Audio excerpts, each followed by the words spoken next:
masa lalu tidak bisa dirubah. Tapi masa depan sekarang mau dirancang di dalam nama Tuhan. Saya ulangi, masa lalu tidak bisa dirubah, tapi masa depan sekarang mau dirancang. Kita semua punya masa lalu. Bahkan ada orang yang cenderung mau tutup-tutupi masa lalu supaya jangan ada orang lain tahu. Tidak bisa dirubah lagi. Siapa mau balepi masa lalu? Tidak bisa. Sekarang masa depan ini yang kita mau rancang. Aku berkata kepadamu, kasihilah musuhmu, berbuatlah baik bagi yang membencimu, mintalah berkat bagi yang mengutuk, berdoa bagi yang mencacimu. Kalau pipi kirimu ditampar, berikan juga pipi kanan. Aku yang memilih kalian. Mari berdoa, ya Tuhan Allah, seperti tanah, biarlah kami tanah yang subur. Supaya ketika benih-benih firman-Mu ditaburkan, akan bertumbuh dan berbuah di dalam hidup kami. Kami berdoa Tuhan kuasai seluruh hati, seluruh hidup dan pikiran kami pada pemberitaan firman saat ini. Kami percaya Roh-Mu berkuasa atas kami sekalian dan tidak ada benih firman-Mu yang akan pergi dengan sia-sia. Kami percaya kami pulang dengan sukacita oleh karena kebenaran firman Tuhan. Kami rindu pada firman-Mu, berfirmanlah bagi kami Tuhan di dalam nama Yesus. Firman yang hidup itu kami berdoa, amin. Mari silakan duduk semuanya. Bapak Ibu Saudara-saudara, Shalom. Dalam sukacita kita di hari ini semuanya kita renungkan ulang satu bagian ini. Mari kita buka kitab Kejadian pasal 17 ayat 1 sampai ayat yang ke-8. Kejadian pasal 17 ayat 1 sampai ayat yang ke-8.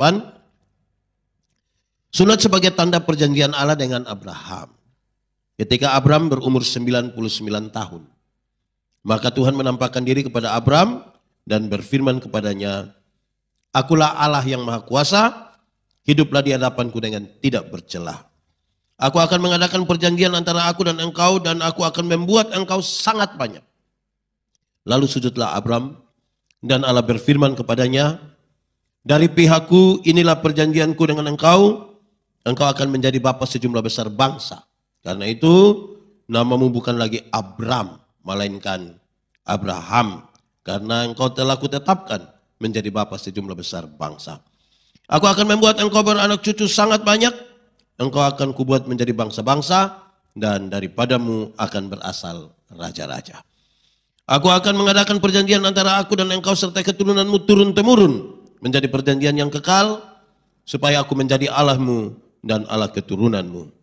Kepadamu dan kepada keturunanmu akan kuberikan negeri ini yang kau diami sebagai orang asing, yakni seluruh tanah Kanaan akan kuberikan menjadi milikmu untuk selama-lamanya, dan aku akan menjadi Allah mereka. Demikian firman Tuhan.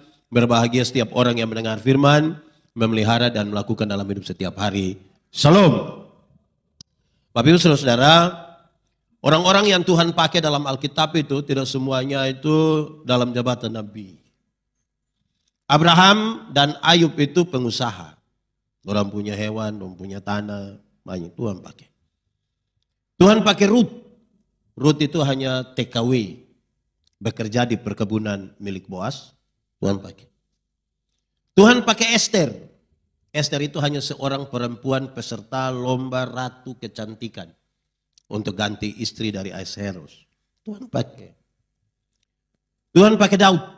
Itu hanya gembala kambing domba di padang. Yang dia punya bapak juga tidak yakin dia. Waktu mau diganti salah seorang dari anak-anak Isai untuk ganti Saul, Daud punya bapak juga tidak yakin dia. Tapi kalau Tuhan mau pakai, Tuhan pakai. Tuhan pakai Salomo, raja. Raja itu Tuhan pakai.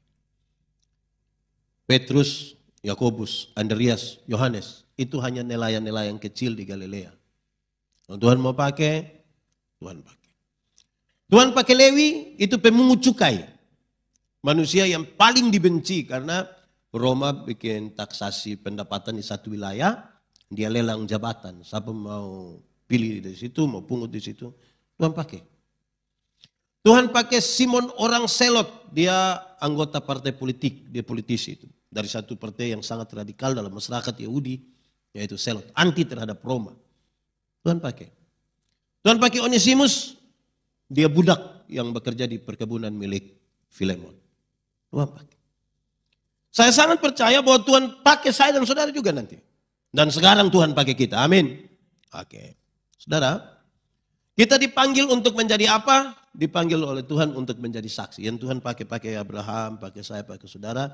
Itu hanya kita dipanggil menjadi saksi. Saksi adalah orang yang melihat, mengalami, merasakan, terus mengatakan kepada orang lain. Tuhan tidak pernah panggil kita menjadi pembela. Tidak usah bela-bela Tuhan Yesus, tidak usah. Dia terlalu kuat untuk membela dirinya sendiri. Justru yang lemah kita. Biarlah kita izinkan Tuhan bela kita semua. Karena kita saksi-saksinya yang ada di tengah-tengah dunia yang berat ini. Nah, saudara, kisah ini menarik karena Tuhan panggil Abram untuk jadi bapak segala orang percaya, bapak para bangsa ini ganti nama. Abram menjadi Abraham. Macam murah sekali. Abram jadi Abraham, langsung jadi bapak sejumlah orang percaya. Semurah itu? Tidak. Ini tidak sama seperti kami punya anak di kampung, nama Yakobus. Di kampung orang biasa panggil dia Ako. Datang 2 bulan di Surabaya, dia minta dipanggil Jeko. Tidak sama dengan itu. Itu 2 hal yang... Di kampung nama Maria, orang kampung biasa panggil yang ibu-ibu nama Maria itu dipanggil Mia. Mama Mia, Nona Mia. Datang di Surabaya dia tidak mau dipanggil Mia lagi, mau dipanggil Manohara. Tidak sama itu. Abram menjadi Abraham itu bukan sekedar pergantian nama. Itu sebuah prasasti, sebuah proklamasi bahwa masa lalu tidak bisa dirubah.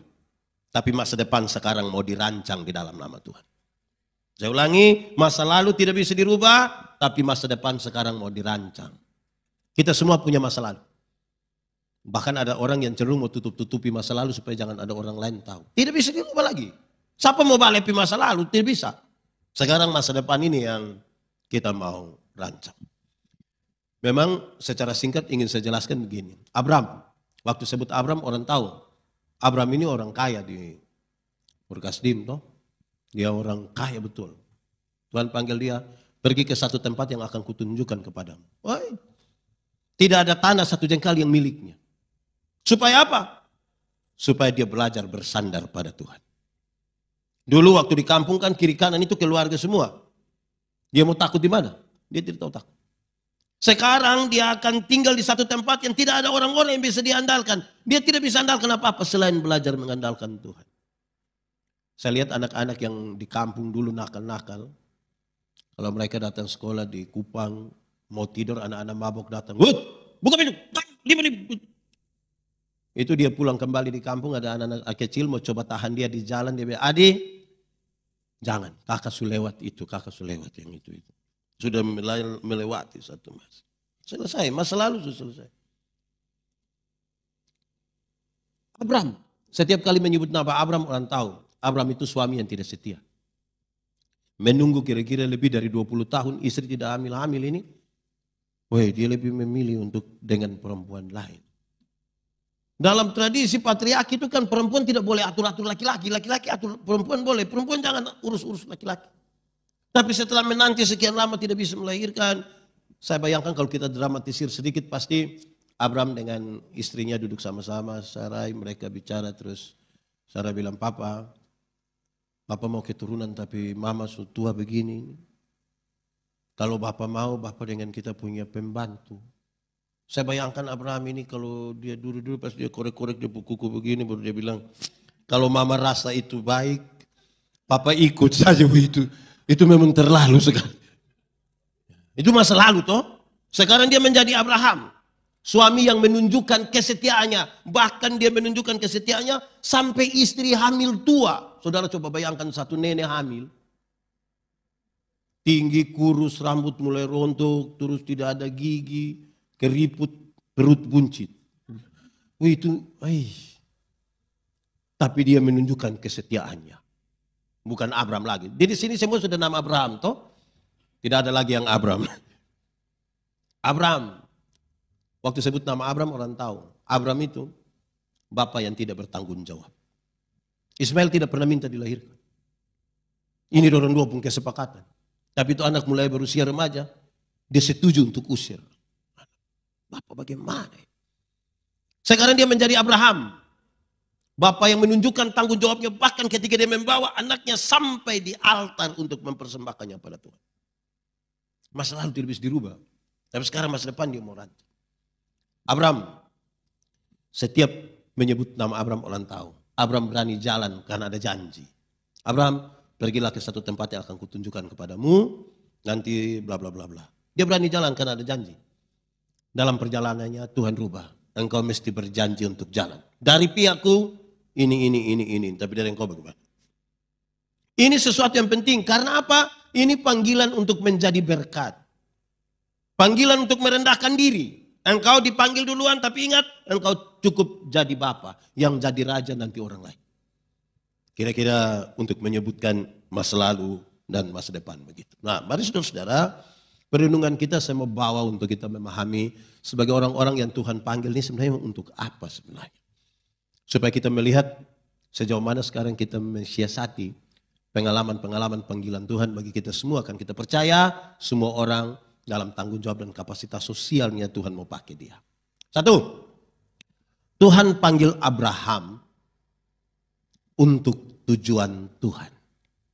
Untuk tujuan Tuhan. Apa itu tujuan Tuhan?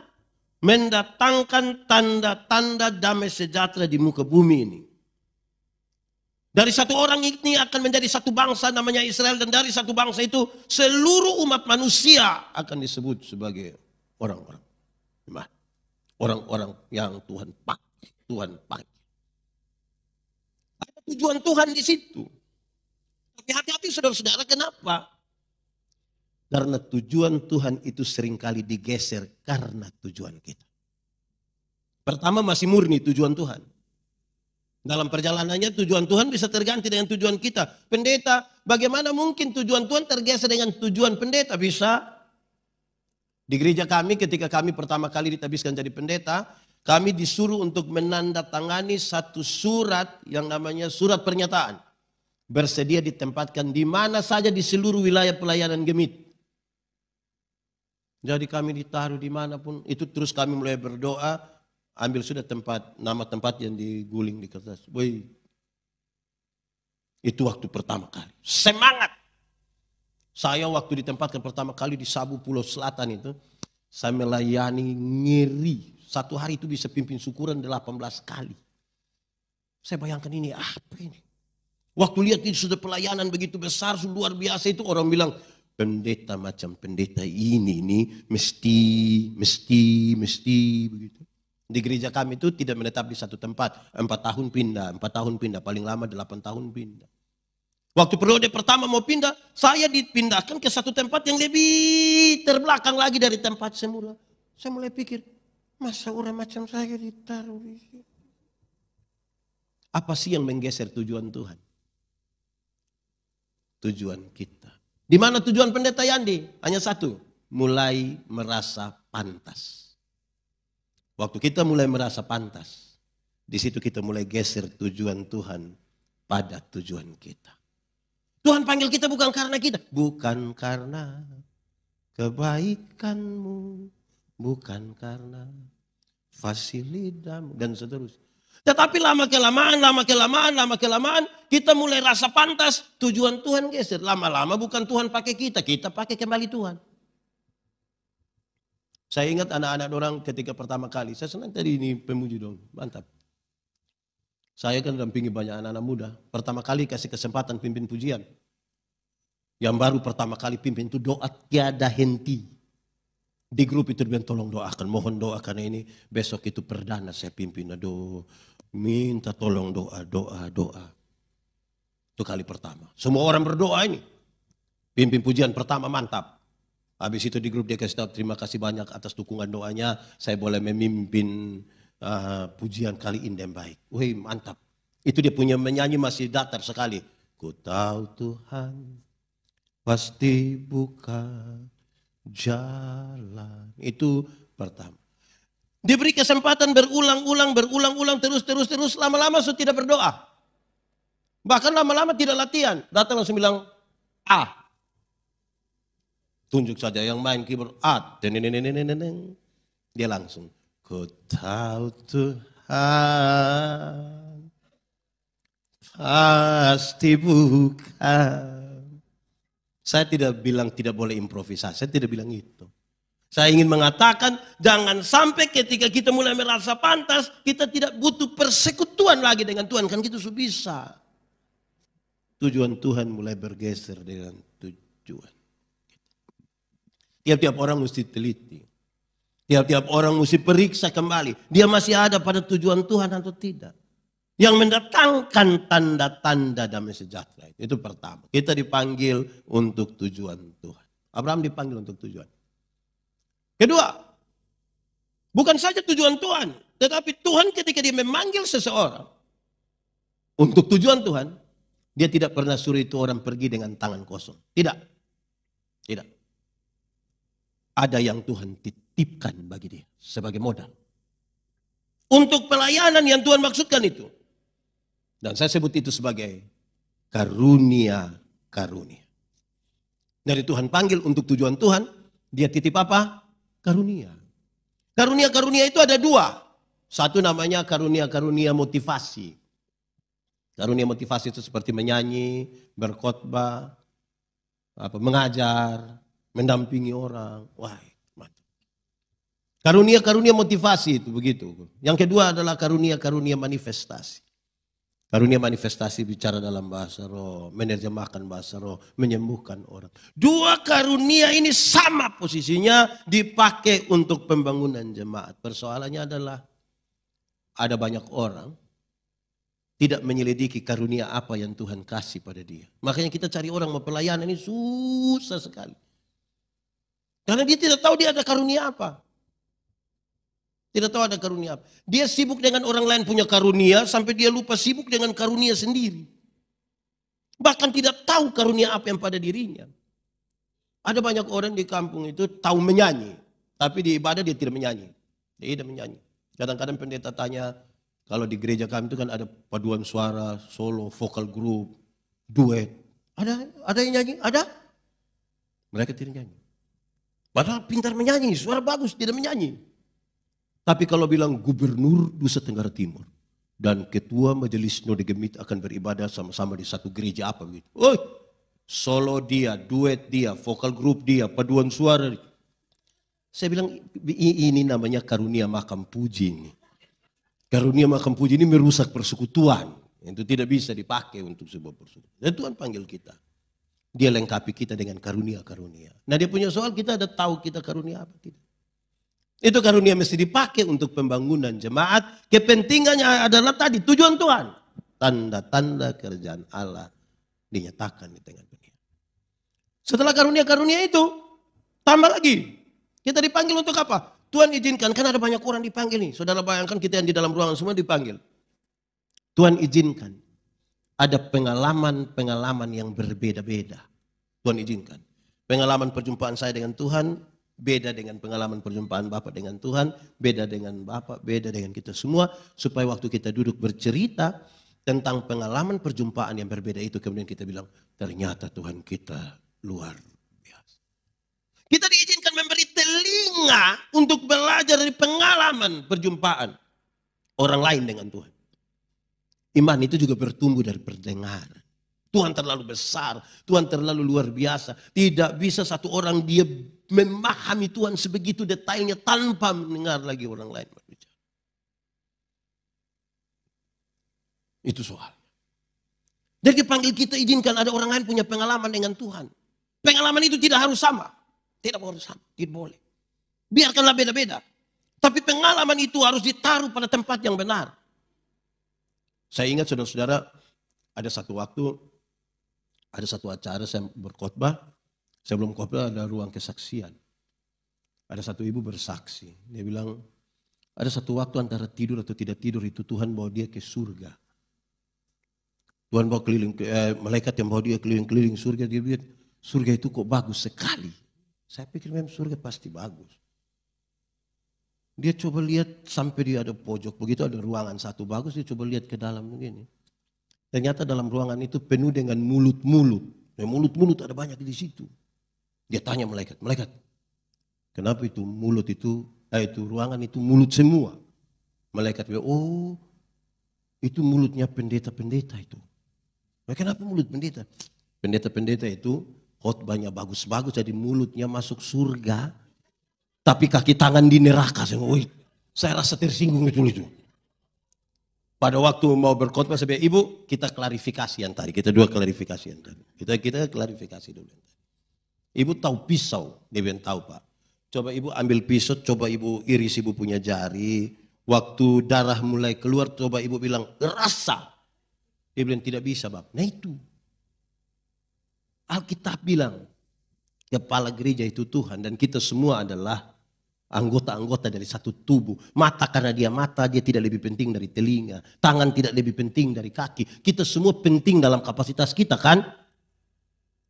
Siapa yang malam-malam perut sakit, dia mau pergi ke WC, terus kaki bilang, perut, maaf sekali. Kenapa? Saya capek, saya tidak bisa pergi. Perut mau pergi ke sana. Sama-sama tuh. Alkitab bilang kalau tangan terluka mata menangis. Kalau mau masuk surga ya masuk semua itu, mulut, tangan, kaki. Masa mulut sendiri pergi? Ibu bikin sesat orang ini begini nih. Jadi karunia-karunia itu dipakai pada tempatnya dengan caranya. Toh, supaya menjadi berkat. Kalau mau tegur pendeta-pendeta, khotbah lain, omong lain, bikin lain ya tegur saja. Jangan pakai ilustrasi menyesatkan begitu. Saya bilang kalau ibu bilang ini pendeta yang ini khotbah lain, bikin lain, saya terima. Tapi jangan pakai ilustrasi begitu. Jangankan khotbah lain, bikin lain, pikir lain, omong lain, buat lain saja bisa juga. Hasilnya kelainan tuh dari itu. Itu juga ada, tapi mari kita pakai. Sudah 3 ini. Keempat, Tuhan panggil kita untuk tujuannya, lengkapi dengan karunia, izinkan ada orang lain untuk membangun sebuah komunitas bersama. Kesatuan tubuh Kristus yang saling menopang satu dengan yang lain untuk kita makin kuat. Tapi yang keempat, dia mau kita fokus. Sudah tahu karunia-karunia yang ada pada kita tuh, sudah tahu dan dengar orang lain punya, fokuslah pada apa yang kita kerjakan. Kadang-kadang kita kerja tidak fokus, melayani tidak fokus. Kami membangun gereja di banyak tempat. Satu kali saya bilang pada panitia, saya bilang pengumuman. Ini pembangunan gereja itu harus berhenti pada waktu kamu bertengkar. Berani ada satu bertengkar dengan lain, stop, tidak usah bangun gereja. Dan saya mau bilang kepada yang banyak-banyak ini, saya bilang kan ada panitia itu ada seksi pembangunan, konsumsi, cari dana. Saya bilang begini, seringkali masalah-masalah untuk pembangunan gereja itu terjadi karena ibu-ibu yang seksinya, seksi bikin gulai, dia berhenti kerja di dapur, urus orang cor beton di sana. Itu yang biasa bikin masalah itu. Ibu fokus saja di ibu punya pekerjaan. Biarkan yang ini dia urus dia punya. Yang musik-musik, yang semua masing-masing dia punya. Masing-masing fokus pada apa yang dia kerjakan. Karunia-karunia itu Tuhan izinkan kita berbeda. Masing-masing fokus. Orang tanya, pendeta Yandi bisa main musik? Saya tidak bisa. Betul-betul tidak bisa. Saya bisa alat musik satu, tapi musik tiup juga. Saksofon? Bukan. Apa? Livery. Yang biasa Agustus orang pakai. Saya hanya bisa itu. Saya tidak perlu tahu semua kan. Supaya ada orang lain juga menjadi penting. Untuk bersama-sama membangun sebuah pelayanan. Tapi masing-masing kita fokus. Fokus pada yang kita layani. Pada yang kita kerjakan. Itu 4 dulu. Yang kelima. Tuhan panggil kita untuk tujuannya. Lengkapi dengan karunia. Lengkapi dengan karunia. Terus ada orang lain untuk pengalaman berbeda untuk memperkuat persekutuan. Dia izinkan kita juga untuk kita fokus. Tapi yang kelima, lakukanlah hal yang berarti. Lakukan hal yang berarti. Beberapa orang tidak suka ketika saya kasih contoh yang tidak, yang ini contoh ini banyak kalau kami di daerah mayoritas seringkali terjadi. Kenapa saya bilang begini? Kadang-kadang saudara-saudara, bagi saya gereja tidak usah buat keramaian. Tarik tambang, tidak usah buat. Itu RW bisa buat. Karena banyak yang ikut tarik tambang fully itu tidak rajin gereja. Dia pas olahraga dia datang. Pas gereja dia tidak datang. Datang mabuk lagi. Terus kita pakai panitia besar-besar cari dana untuk dia yang mabuk tarik tambang tidak datang gereja. Lebih baik bikin lomba berkhotbah. Lomba menyanyi, kan kami pakai kidung jemaat. Menyanyi lagu kidung jemaat dari nomor 1 sampai nomor 474. Nah itu bermakna, itu bermakna.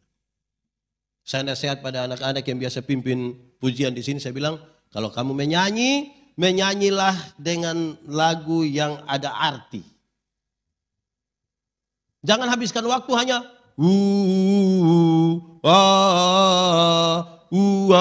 masa lagu 5 menit, 4 menit hanya itu tidak ada arti.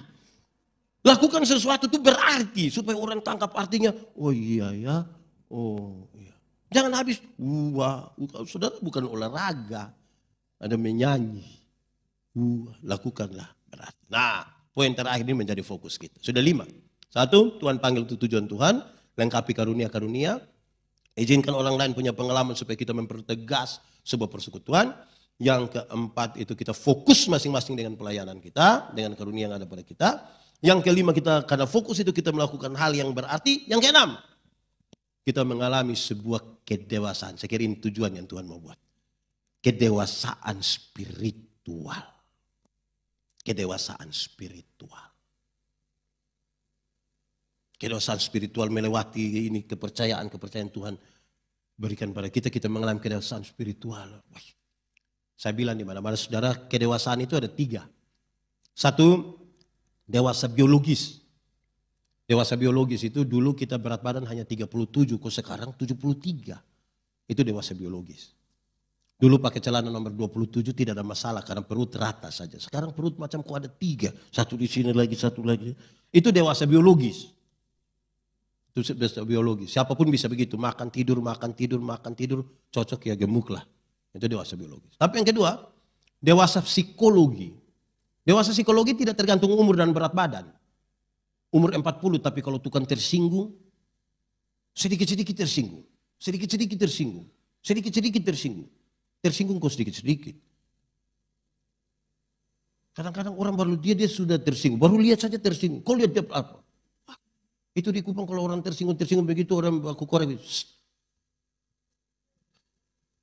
Nah yang ketiga ini dewasa spiritual. Itu dewasa iman. Dewasa iman itu begini. Ada meja berat 10 kg, ada anak umur 3 tahun. Anak umur 3 tahun bisa pikul meja yang 10 kg? Tidak bisa. 17 tahun kemudian dia umur 20 tahun. Bisa pikul meja yang 10 kg? Bisa. Yang berubah anak atau meja? Anak. Itu dewasa iman. Tidak meminta beban menjadi ringan. Tapi dia berdoa meminta bahu yang semakin. Orang dewasa iman itu tidak menangis meminta Tuhan tolong kasih ringan ini beban. Kan dia tahu kalau Tuhan izinkan ada masalah. Tuhan tahu dia punya kuat berapa itu. Tuhan tahu. Karena itu orang dewasa iman. Agak sulit bagi dia untuk meminta orang lain berubah. Siapa berubah? Diri sendiri berubah. Kadang-kadang kita sibuk suruh orang lain berubah tapi tidak berubah diri sendiri. Padahal untuk ubah ini dunia, untuk mendatangkan tanda-tanda kerjaan Allah di tengah dunia, mulai dari pembaharuan budimu. Dari engkau sendiri. Dari tiap-tiap orang yang Tuhan izinkan ada pengalaman-pengalaman berbeda. 1 berubah, 2 berubah, 3 berubah, 4 berubah. 1 komunitas berubah, dunia menjadi berubah. Dari sebuah kedewasaan spiritual. Spiritualitas itu gerakan dari dalam ke luar, bukan dari luar ke dalam. Yang dari luar ke dalam itu pencitraan. Orang kalau lihat sampah, kalau spiritualitasnya bagus, dia tahu sampah itu kotor, dia ambil saja. Buang. Tapi yang pencitraan itu, ada sampah, dia mau ambil, terus dia bilang, pas saya ambil, foto. Itu pencitraan. Spiritualitas itu dari dalam keluar. Nah, yang di dalam itu apa? Yang di dalam itu teologi. Yang keluar itu apa? Etika. Perjumpaan teologi dan etika itulah spiritualitas. Saudara, nanti kisah ini berlanjut. Berlanjut sampai Yakub.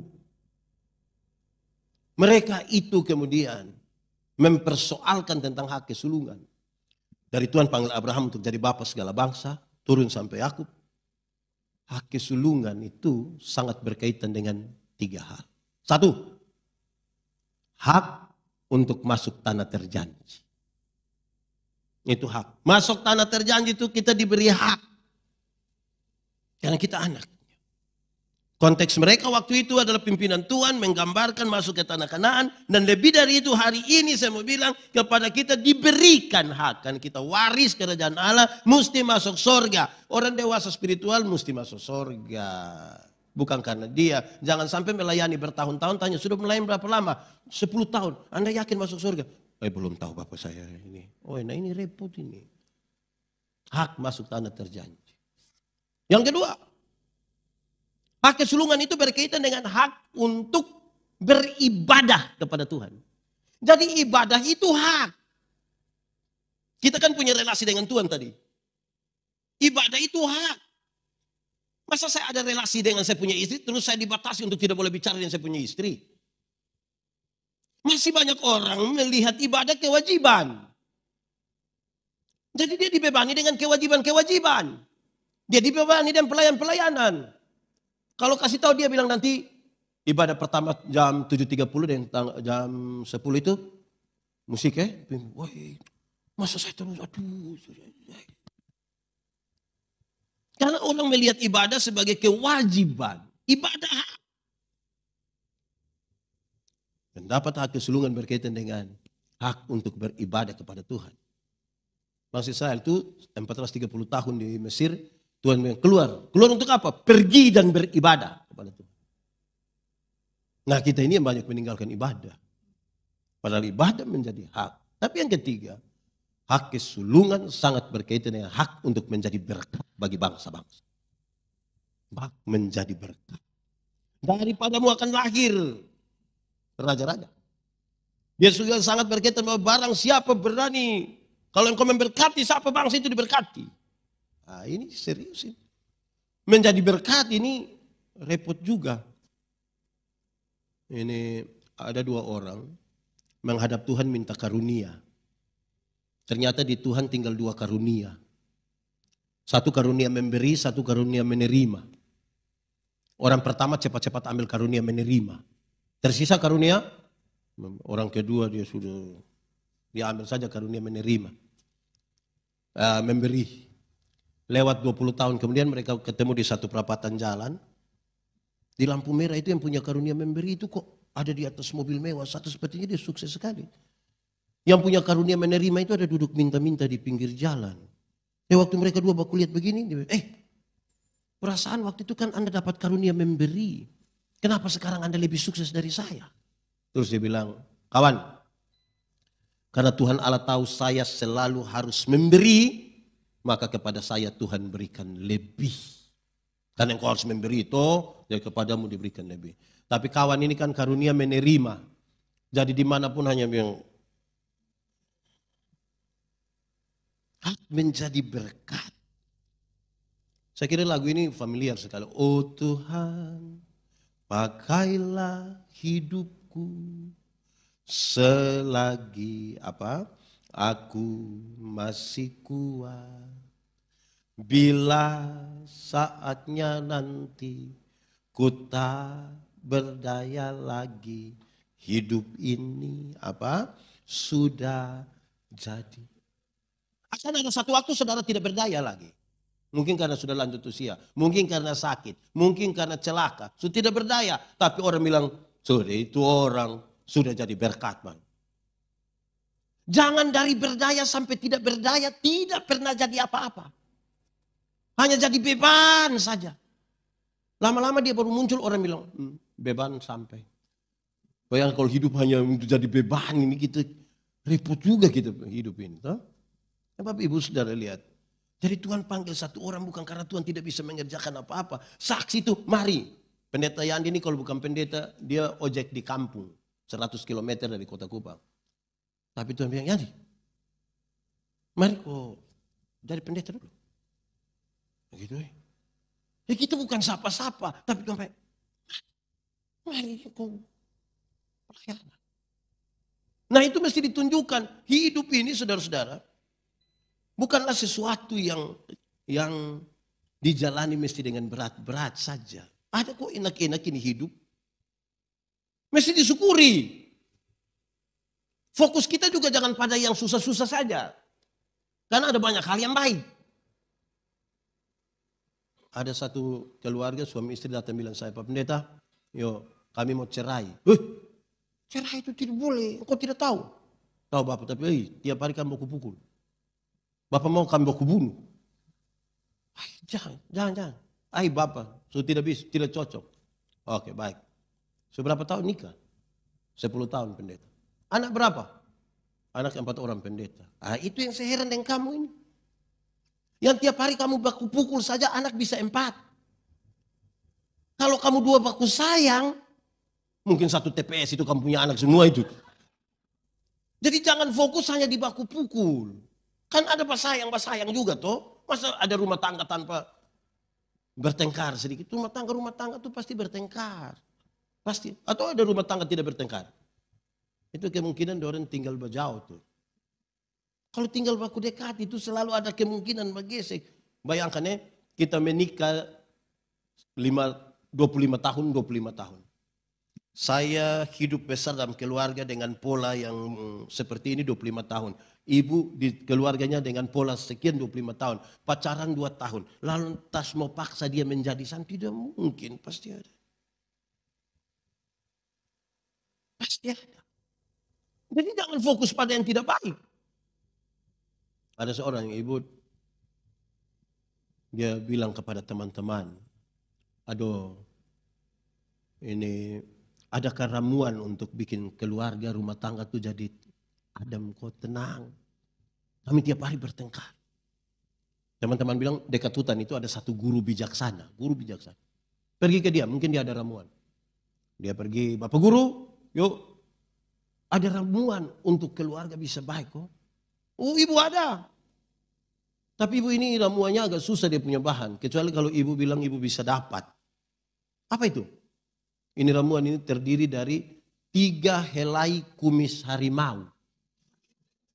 Ibu bisa. Untuk keluarga saya apa yang tidak bisa saya lakukan. Dia pergi ke hutan bawa daging. Harimau datang dia kasih tinggal daging dia lari. Tiap-tiap hari makin dekat. Sampai satu hari harimau ambil daging di dia punya tangan. Setelah harimau ambil dia bilang, harimau saya permisi ambil kumis 3. Harimau bilang, boleh. Maka ini ibu ambil kumis harimau 3. Dia senang sekali lari pulang. Cerita ke guru bijaksana. Guru saya dapat 3 helai kumis harimau. Masa? Iya coba ibu cerita. Dia cerita bagaimana susah payahnya dia dapat ini kumis harimau. Ini guru bijaksana. Coba kasih. Dia ambil ini kumis, dia kucak-kucak begini, dia buang di dalam api. Terbakar. Ini ibu marah. Pak Guru kenapa begitu? Susah sekali saya dapat itu kumis harimau, kenapa dengan gampang Bapak bakar? Lantas ini guru bilang, ibu, saya heran dengan ibu ini. Harimau yang begitu jahat itu ibu bisa pelan-pelan ambil dia punya kumis 3. Sementara untuk cari tahu suami punya baik, ibu tanya di saya. Lebih baik ibu kawin dengan harimau. Memangnya saya lebih tahu ibu suami dari ibu. Saya pikir juga betul kita. Mestinya kita lebih tahu kita punya suami. Kita lebih tahu kita punya istri. Bukan harimau. Ada yang mau cari kumis harimau. Jadi Tuhan izinkan ada semua di sini. Saya berkhotbah dan saya mengatakan saudara bahwa ketika kita berdoa minta kesabaran, Tuhan tidak kasih kita kesabaran. Dia izinkan ada masalah. Untuk kita belajar bersabar. Salah satu unsur dari buah roh sabar. Unsur dari kasih juga sabar. Sabar itu ada 2 dalam Alkitab. 1, sabar terhadap situasi. Ada situasi yang memaksa kita untuk harus segera tapi sabar. Kita ini kan kepingin mau cepat-cepat tanpa proses. Sabar. Tapi yang kedua, sabar terhadap orang lain. Ada orang yang hidupnya sangat menjengkelkan. Rasa-rasa kita mau tembak dia itu. Jadi sabar, itu yang kau punya suami, sabar. Saudara-saudara, orang-orang yang menjengkelkan itu kadang-kadang tidak harus menyerang. Hanya dia lakukan 2 hal saja kita bisa jengkel sekali. Tidak harus menyerang. 2, 1. Cukup dia diam saja. Suami istri ini kalau bertengkar, kalau satu mulai diam, Terlalu menjengkelkan. Pak, makan. Itu. Dan itu bisa diam 3 hari. Saudara bisa rasa gelora di dalam dada ini. Kalau dia hanya. Kedua, tatapan mata. Kan kita kalau marah nih omongkan kita berharap orang lihat kita toh. Bayangkan kalau kita sementara marah terus hanya. Itu kan mau kasih pindah begini kan. Hanya dengan 2 hal itu saja kita punya kesabaran diuji. Kami di gereja sekarang sudah ulang lagi. Dulu ya terbatas sedikit COVID. Sekarang ulang lagi. Habis itu pegang tangan. Habis ibadah. Pendeta di pintu waktu datang.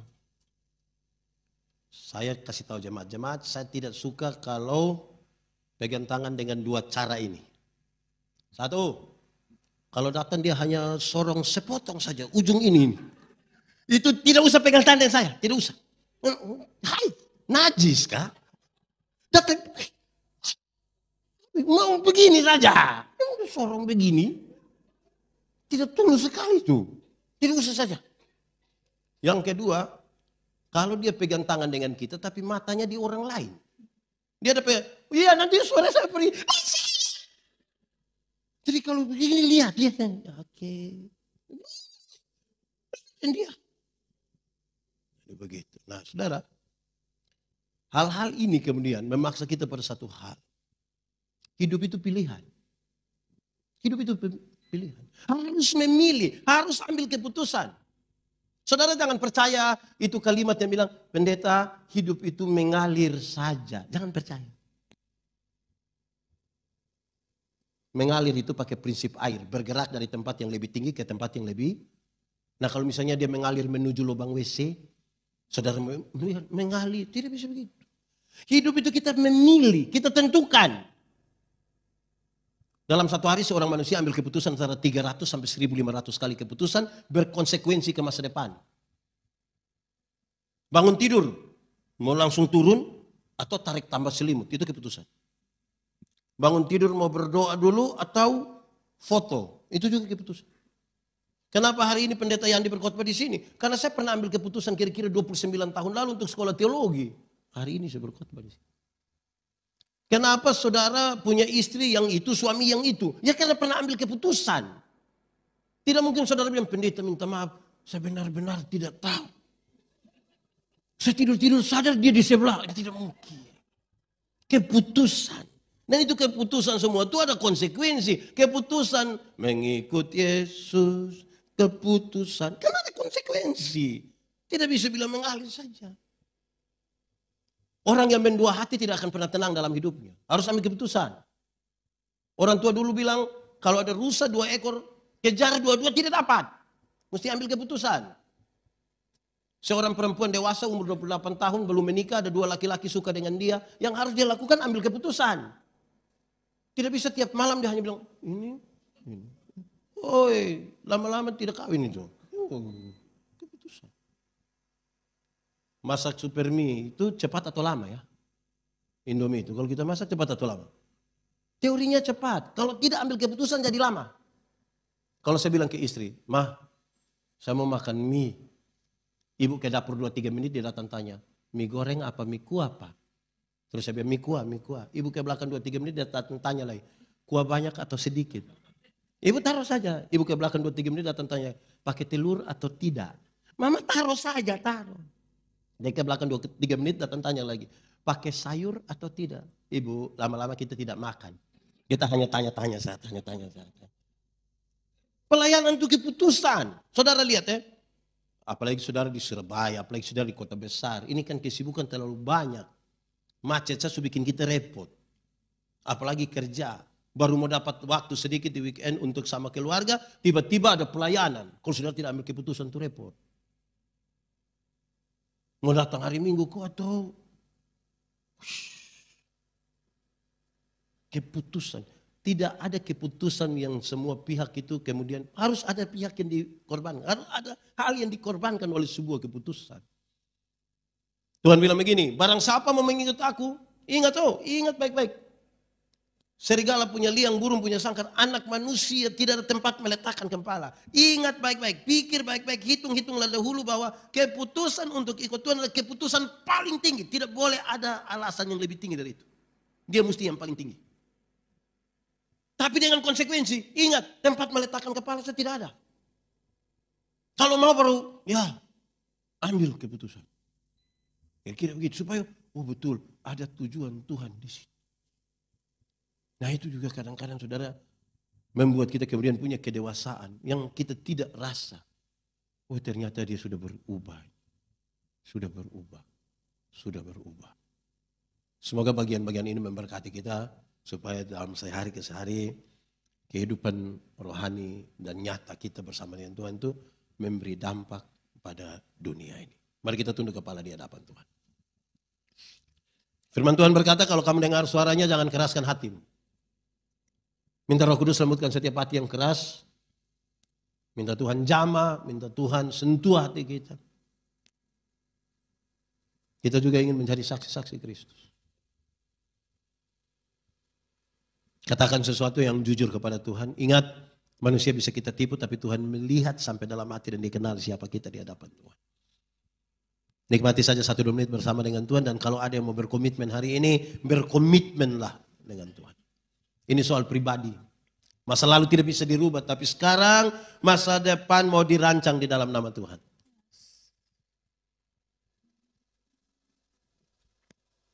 Mari kita ambil sikap doa masing-masing, kita katakan. Tuhan Yesus tahu dan dia menunggu saya dan saudara hari ini. Dia mau panggil kita, dia mau menyatakan kasihnya melalui kita. Dia mau dunia tahu. Sungguh Tuhan luar biasa. Dan kalau saudara dikenal dunia sebagai milik Kristus, biarlah Kristus itu hadir di dalam hidupmu. Supaya dari kata-katamu, tindakanmu, semua yang ada padamu orang mengenal Kristus yang ada dalam hidupmu. Bapa di surga, terima kasih. Firman-Mu begitu baik bagi kami. Kami terlalu terbatas, tapi kami mohon kepadamu Tuhan, biarkanlah firman itu bertumbuh dan berbuah dalam hidup kami. Kami rindu menjadi saksi-Mu untuk kemuliaan Tuhan. Engkau sudah perlengkapi kami, tapi kadang-kadang kami berdiam diri. Kami rindu dari sehari ke sehari kami makin mengenal Engkau, makin dekat dengan Engkau. Sangat baik dan teramat baik bagi kami. Tuhan, kami punya masalah, tapi kami percaya tidak ada hal yang tidak bisa terselesaikan di dalam nama Tuhan Yesus. Biarlah kami makin dekat kepadamu. Terima kasih untuk firman. Biar firman-Mu jadi pelita bagi kaki kami, terang bagi jalan kami, yang menuntun kami pada jalan-jalan damai sejahtera. Terpuji nama Tuhan. Terpujilah nama-Mu. Di dalam nama Yesus kami berdoa. Amin. Aku berkata kepadamu, kasihilah musuhmu, berbuatlah baik bagi yang membencimu, mintalah berkat bagi yang mengutuk, berdoa bagi yang mencacimu.